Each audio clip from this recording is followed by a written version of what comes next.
نور ہے العلم نور ہے العلم هذا القرآن يوحدنا لطريق الخير يوجهنا الله تعالى أنزله ورسول الله معلمنا. بسم الله الرحمن الرحیم. یزبو دراصل یزبو بود. یزبو اصل میں یزبو تھا. حرکت بائے اول را نقل کردہ بما قبل لادن. بائے اول کی حرکت کو نقل کر کے ما قبل کو دے دیا گیا. وبارا در با ادغام کردن، اور پھر با کا با میں ادغام کر دیا گیا. یزبو شد تو یزبو ہو گیا. مضاعف کی سیغوں میں جو تعلیلات ہوئی ہیں ان کا بیان چل رہا تھا. اسی میں سے پہلے مضارع کا صیغہ تھا یزبو.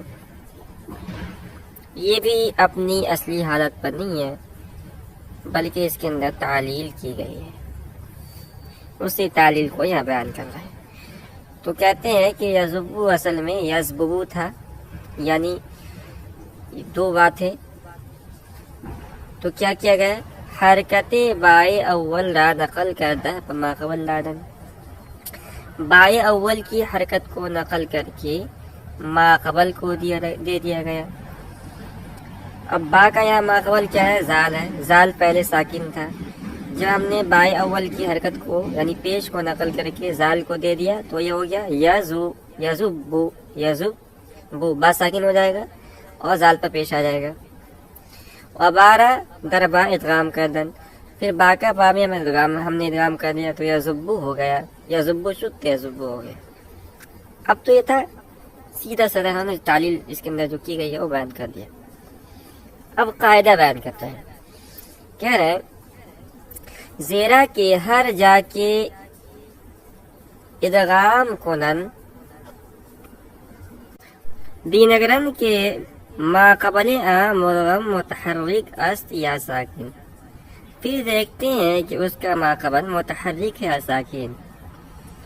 اگر متحرک باشد حرکت حرف اول را بیند بی اندازند. اگر متحرک ہو تو حرکت حرف اول را، تو حرف اول کی حرکت کو بی اندازن گرا دیتے ہیں. و ساکین کردہ در دوم ادغام کنن، اور اس کو ساکن کر کے دوسرے میں ادغام کر دیتے ہیں. وہ اگر ساکن باشد، اور اگر ساکین ہو حرکت مدغم پورا دہن، تو مدغم کی حرکت اس کو دے دیتے ہیں. پس ادغام کنن، پھر ادغام کرتے ہیں. چون زبا یزبو وعز یعز وفر یفر وحل یحل واستر واسترد یسترد. یہ مثالیں، ان مثالوں کے اندر اسی قاعدے کے تحت تعلیل کی گئی ہے. اب اس کو ہم تھوڑا سمجھ لیتے ہیں. ہم دو مثالیں لیں گے اور ان دو مثالوں میں دیکھیں گے کہ جو ادغام کیا گیا ہے وہ کس طرح کیا گیا ہے. تو ایک متحرک وائل لیں گے اور ایک ساکن وائل لیں گے. سب سے پہلے ہم لیتے ہیں یزبو کو، جو صاحب کتاب نے یہاں دیا ہے. تو اصل میں تھا یزبو.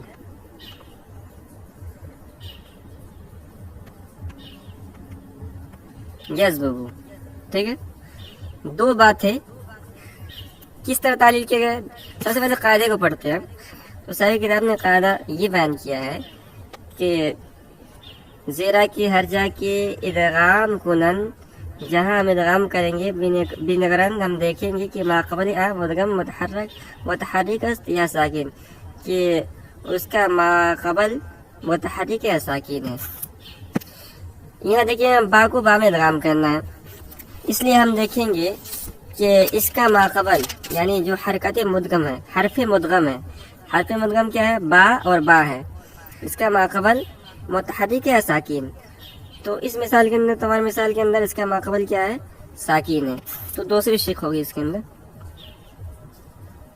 اگر متحرک باشد، اگر متحرک ہو، تو یہ والی مثال چونکہ ہماری نہیں ہے اس لیے اس کو ہم چھوڑ دیتے ہیں، دوسری والی لیتے ہیں، دوسری شق جو ہے وہ اگر ساکن باشد، اگر ساکین ہو حرکت مدغم اورا دہن، تو مدغم کی حرکت اس کو دے دیتے ہیں. تو یہاں پر جو ہے یہ زال پہلے ساکین ہے، اس لیے مدغم کی حرکت یعنی پیش کو ہم کیا کریں گے؟ مدغم کے ماقبل میں دے دیں گے، یعنی زال کو دے دیں گے.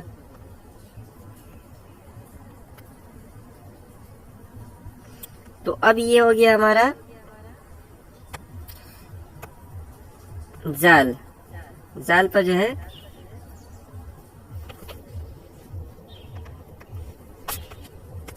ہم اس میں پیش دے دیں گے زال پر، ٹھیک ہے.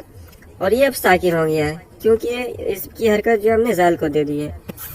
اب آگے چلتے ہیں. بس ادغام کو نن پھر ادغام کریں گے. اب ہم نے ادغام کر دیا، با کا نے ادغام کر دیا تو ہو گیا یزبو، ہو گیا یزبو. یہ ساری کتاب نے تعلیل بیان کی. اب دوسری شق کو لیتے ہیں ہم. تو دوسری شق یہ تھی کہ اگر متحرک باشد حرکت حرف اول لب بیندازند، اگر متحرک ہو تو دوسری مثال لیتے ہیں ہم. فرہ کی مثال لیں گے، فرہ یا فرو باب ضربہ سے آتا ہے، اصل میں تھا فرارا بر وزن زارابا، فرارا زارابا کے وزن پر تھا. اب دیکھیے حرکت مدغم، یہ ہے مدغم یعنی دو ہم جنس حرف جس کا ایک دوسرے میں ادغام کرنا ہے. اس کے ماقبل کو ہم نے دیکھا تو اس کا ماقبل فا ہے، یہ پہلے سے متحرک ہے، ساکن نہیں ہے. زبا یا زبو کا اندر جو ہے، زبو کے اندر کیا تھا؟ پہلا ساکن تھا، اور اس میں جو ہے متحرک ہے، حرکت مدغم کا، حرف مدغم کا ماقبل. تو کیا کریں گے؟ حرف اول بیندازن، حرکت حرف اول بیندازن. تو حرف اول یعنی حرف مدغم، جو دو مدغم حرف ہیں ان میں سے پہلے والے حرف کی حرکت کو ہم گرا دیں گے. تو یہ اس کو ہم نے گرا دیا، یہ را ساکن فر را ہو گیا. پھر ہم نے کیا کیا؟ پھر ہم کیا کرنا ہے؟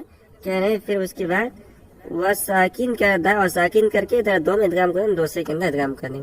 ہم نے ایسے کیا، اس کو ہم نے دوسرے میں ادغام کر دیا تو ہو گیا فرہ.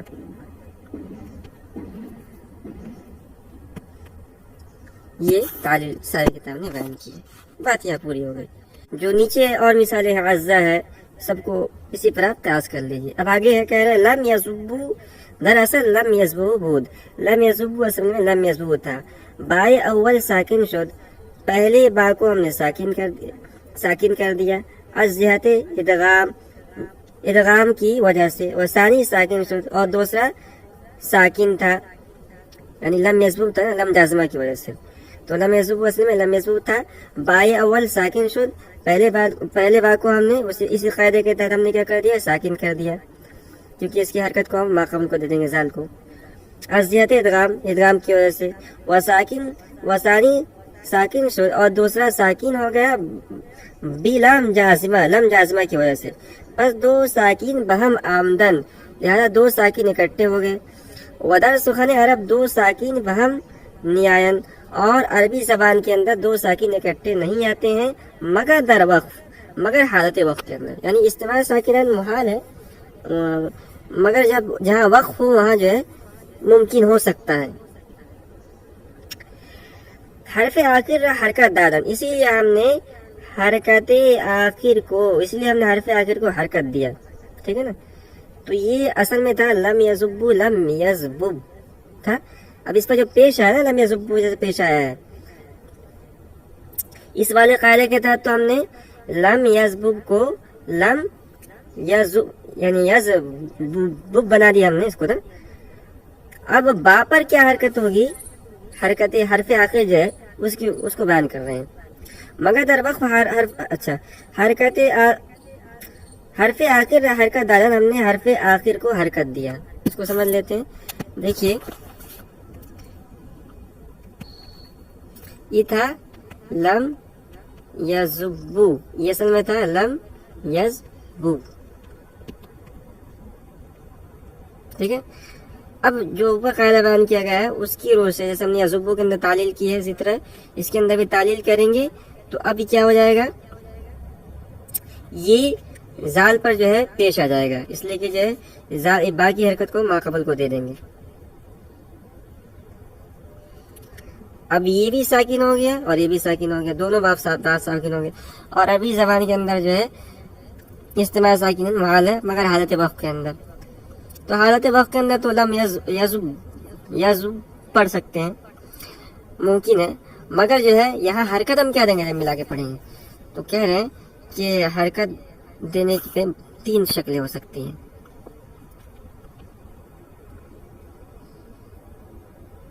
بعض فتحہ، بعض اس کو فتح دیتے ہیں، یعنی اس کو جو ہے جب ہم نے اس کو یہ بنا دیا،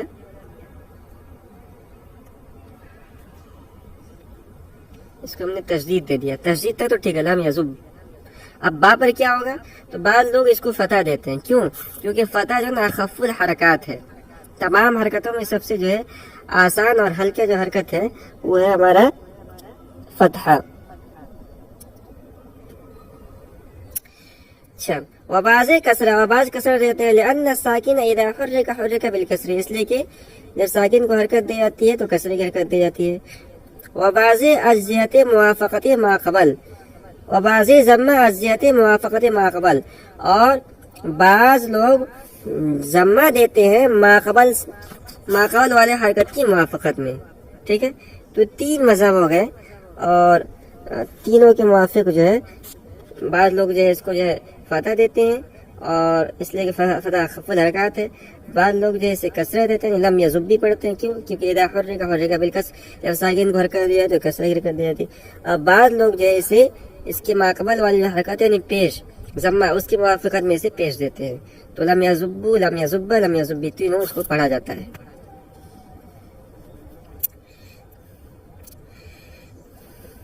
وباز بر اصل خود داشتان، اور بعض لوگ جو ہے اس کو اپنی اصل پر جو ہے باقی رکھتے ہیں کہ ہم اس کو جو ہے ساکن نہیں پڑھیں گے، وہاں رک جائیں گے، وقف کر دیں گے اس پر. یہ بات یہاں پوری ہو گئی. اب آگے ساری کتاب کہہ رہے ہیں کہ وہ حکم امر نہیں بری قیاس است، اور امر اور نہیں کے حکم کو اسی پر قیاس کر لے. یعنی تعلیل کے اندر ہم نے تعلیل بیان کی ہے، مثال کے طور پر فعل مضارع معروف کسی کے تعلیل بیان کی ہے، یہی تعلیل آپ کریں گے اس کے اندر لیزبہ کے اندر، امر کا دوسرے کا، یا نہیں کہ لا یزبو کے اندر. تو تعلیل میں اسی پر امر نہیں کو قیاس کریں. یہ بات پوری ہو گئی. آگے ودر باب تفعیل و تفاعل ادغام نشوات، کہہ رہے باب تفعیل اور تفاعل میں ادغام نہیں ہوتا ہے، زیرا کہ ادغام در اصل باب است، اس لیے کہ ان باب کے اصل صیغوں میں پہلے ہی سے یہ جو ہے ادغام ہے. مثال کے طور پر تذبب ہے باب تفعیل سے، تو اس میں چونکہ پہلے سے ہی ادغام ہے حروف کے اندر، حروف مدغم کے اندر، اس لیے یہاں دوبارہ ہم ادغام نہیں کریں گے. یہاں یہ مضاف کی جو صیغوں کے اندر تعلیلات تھی ان کو بیان کر دیا. اور جو اقسام ہے نا حروف اصلی، حروف کے اقسام کے اعتبار سے جتنے بھی افعال متصرفہ یا اسماء متمکنہ ہیں، جیسے صحیح کے اندر محموز، معتل، مضاف، خاص طور پہ تینوں، تو ان کی صیغوں کے اندر جو تعلیلات ہوئی ہیں اور جن قواعد کے تحت ہوئی ہیں تقریباً ان کا بیان یہاں پورا ہو چکا ہے. مگر کچھ اور قواعد رہ گئے ہیں جس کو صاحب کتاب آگے بیان کریں گے.